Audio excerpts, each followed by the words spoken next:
कोलकाता में डॉक्टर के रेप और हत्या को लेकर उत्तर पश्चिमी जनमंच के बैनर तले यूनिवर्सिटी में सभी अधिवक्ताओं में 2 मिनट का मौन धारण कर मृतक को भावभीनी श्रद्धांजलि दी। पश्चिमी जनमंच के अध्यक्ष एवं अधिवक्ता अजय चौधरी ने कहा कि एक बार फिर निर्भय हत्याकांड जैसी घटना को अंजाम दिया गया है। कोलकाता में जी जूनियर डॉक्टर के साथ गैंगरेप कर और उसको जिस दरिद्रता के साथ मारा गया है, हम ऐसी घटना की घोर निंदा करते हैं और दोषियों के खिलाफ उचित से उचित कार्रवाई करने की मांग करते हैं। आज यहाँ पर जो श्रद्धांजलि दी गई है, किस तरीके से श्रद्धांजलि दी गई है, जो कलकत्ता में एक जूनियर डॉक्टर के साथ हैवानियत की गई है, क्या कहेंगे इस मुद्दे? देखिए, सबसे पहले मैं बता दूं, आज जो श्रद्धांजलि सभा का जो कार्यक्रम जो किया जा रहा है, ये हमारे अधिवक्ता साथी श्री प्रशांत सिंह जी के नेतृत्व में किया जा रहा है। इससे कोई ज़्यादा दुखद घटना नहीं हो सकती। आज देश की बेटियों की अस्मिता का सवाल है। आज देश की बेटी बंगाल के अंदर सुरक्षित नहीं है, देश की बेटी दिल्ली के अंदर सुरक्षित नहीं है। निर्भया जैसे कांड होते हैं, देश की बेटी आगरा में सुरक्षित नहीं है। आखिरकार हम कहां जा रहे हैं? हमारी सरकारें चाहे किसी भी दल की कहीं भी हो, बड़े लंबे लंबे वादे करती हैं और कहती हैं कि हमारे यहां बेटी सुरक्षा है, बेटी पढ़ाओ बेटी बढ़ाओ। अरे कैसी बेटी पढ़ाओ? उस बेटी को पढ़ा करके आपने डॉक्टर बना दिया। उस बेटी के साथ उस हॉस्पिटल में वो हैवानियत, इस हैवानियत की आप कल्पना नहीं कर सकते। आदमी की रूह कांप जाए। ऐसी हैवानियत के बाद आज जनमंच द्वारा आज यहाँ प्रशांत जी के नेतृत्व में आज श्रद्धांजलि सभा की जा रही है और इस सभा में आपके मार्फत सरकार से मांग की जा रही है, सरकार दोषियों की तुरंत जल्द से जल्द गिरफ्तारी करे।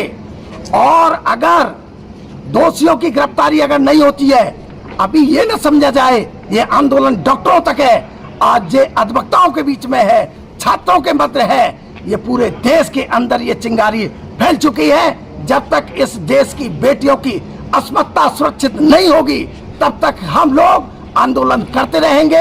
और हम हमारे देश में कहीं भी किसी भी बेटी के साथ कोई भी दुष्कर्म की कोई घटना अगर होती है, हम सब लोग उसके साथ हैं। क्या ऐसी हैवानियत के लिए कोई ऐसा कोई सरकार को कानून बनाना चाहिए कि लोग ऐसे कानून? निश्चित रूप से पहले से कानून बने हुए हैं, सरकार ने कुछ बदलाव करके कानून बनाए, लेकिन उनका इम्प्लीमेंटेशन, आप एक बात बताइए, एक डॉक्टर के साथ एक बलात्कार जैसी घटना होती है और वो भी गैंगरेप, और गैंगरेप के जो दोषी हैं उन्हें अभी तक गिरफ्तार नहीं किया जा रहा है। सरकार इतने दिन में किसे बचाने का कार्य कर रही है? वहाँ जो लोग धरना प्रदर्शन कर रहे हैं उनके ऊपर लाठियां भांजी जा रही हैं, लाठियों से अराजक तत्व आ गए। अरे भाई, वो अराजक तत्व कहाँ से आ गए? कौन थे? किसने आकर के उन बेचारे बैठे हुए जो आंदोलन कर रहे थे न्याय के लिए, उनके ऊपर लाठियां बांध दी? तो इसका मतलब सरकार कहीं ना कहीं किसी को बचाने का कार्य कर रही है। इसमें जब भी देखने के लिए आएगा, कोई किसी बड़े नेता का, किसी लड़के का, किसी भतीजे का, किसी न किसी के नेता का, बड़े का इसमें नाम उजागर होगा। मृतक को श्रद्धांजलि देने आई महिला अधिवक्ता ने पश्चिम बंगाल की सरकार पर भी सवाल यह निशान लगाए और कहा कि पश्चिम बंगाल की सरकार उन दरिंदों के खिलाफ उचित से उचित कार्रवाई क्यों नहीं करती।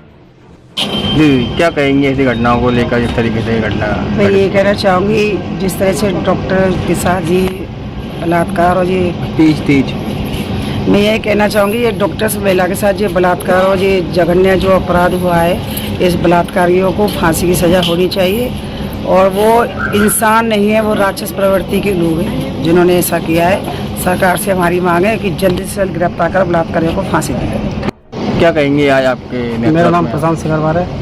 कहने के लिए तो कुछ बचा ही नहीं है, इस पर कहना है तो फिर तो मैं समझता हूँ कि वो तो बहुत ज़्यादा ही बर्बरता हो जाएगी। कहने के लिए बस ये है कि ऐसे लोगों की इस धरती पर, पावन धरती पे कोई जगह नहीं थी। पता नहीं ये अराजक तत्व कहाँ से पैदा हुए हैं और इतनी बुरी तरह से।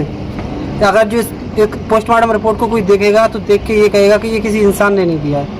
इंसान और फिर इतनी बुरी घटना, जिसमें देख के पोस्टमार्टम रिपोर्ट को पढ़ के, जब हमने पोस्टमार्टम रिपोर्ट को देखा और मीडिया पर सुन रहे थे, तो हमें तो ये लग रहा था कि ये हो क्या रहा हो, इसे ये इंसान ने नहीं किया है। तो हम सबकी यही मांग है कि मैं उसकी एक घटना की मैं बात नहीं कर रहा, एक और घटना हुई है, एक ये बलिया में भी हुई है, वहाँ की मैं घटना देख रहा हूँ वहाँ लेके घर से।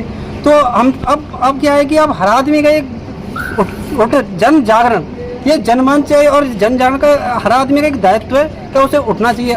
मेरा ये रक्षाबंधन का एक पावन पर्व है, हर भाई का एक कर्तव्य अपनी बहन की तरफ। तो मैं वो भाई के कर्तव्य को मैं अपने भाई साहब के नेतृत्व में, जो अजय चौधरी मेरे भाई साहब, उनके नेतृत्व में मैं चाह रहा हूँ कि ये भाई साहब या मेरे या एक समूह या समुदाय या एक शहर तक सीमित नहीं रहना चाहिए। क्योंकि अगर एक शहर या समुदाय तक सीमित है तो उनको न्याय नहीं मिल पाएगा। हम हर एक इंसान को उठना है, जो इंसान है, अगर जो राक्षस है तो वो तो उसके साथ होगा, लेकिन हम सब एक होके उसको न्याय दिलाएंगे और उसको नहीं न्याय दिलाएंगे, हर एक बहन को न्याय दिलाएंगे, हर एक बहन के लिए लड़ेंगे जहाँ तक जब तक मेरा मतलब जब रक्त का कतरा भी रहेगा, जब तक हम लड़ते रहेंगे। We want justice, we want. Kolkata में डॉक्टर के रेप हत्या को लेकर पूरे देश में गुस्से का माहौल है। इस बीच ममता सरकार ने एक चौंकाने वाला फैसला लिया है। इसके तहत प्रदेश विभिन्न मेडिकल कॉलेज और सरकारी अस्पतालों में तैनात प्रोफेसर और डॉक्टरों का ट्रांसफर कर दिया गया है, जिसके चलते हुए जनमंच ने भी यह आवाज उठाई है कि जल्द से जल्द दोषियों के खिलाफ कार्रवाई की जाए और इस तरीके की घटना भविष्य में दोबारा न हो, इसको भी लेकर सरकार को कोई निर्णय लेना चाहिए। फास्ट वे न्यूज के लिए सोनू कश्यप की रिपोर्ट, आगरा।